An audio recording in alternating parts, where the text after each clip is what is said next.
So what would you say is some tips for people who are working in the ministry in terms of policy?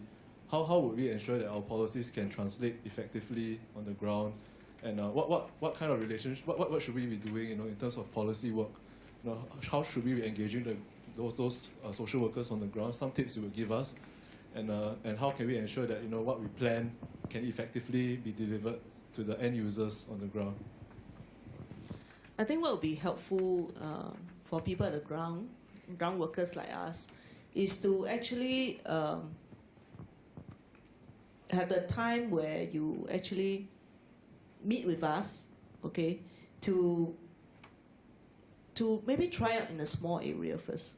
Because sometimes some of these policies policy and program that the projects that you roll out, it's like, well, you make this big announcement in the newspaper, and the next moment it's like, wow, roll out across the different communities, before you even test it out.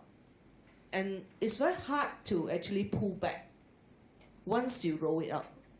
So I think in previous year, we actually tested out in small, in pilot it in different places, and then you actually make adjustment before you roll it out fully. Like home care, we actually test out in small areas and see what are the things that actually needs to address before you roll it out full steam. Because I think for ministry, there's also that urgency. Sometimes it's the urgency because there's needs out there and they need to address it quickly. That's why I can understand why they have to roll it out quickly. There's not enough time for them to actually go and test out, pilot, and so on. So it will be helpful if you actually work with the stakeholders. Because for every community, it's actually very unique.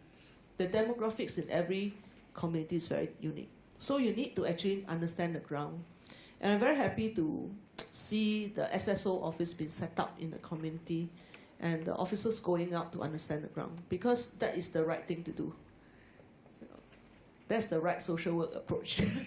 To understand the ground, to understand the people who are living there, understand even the culture, okay, of that place. Because it's all very unique.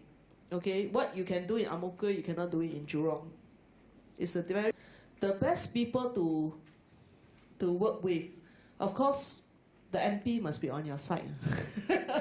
Because the MP actually have a lot of say.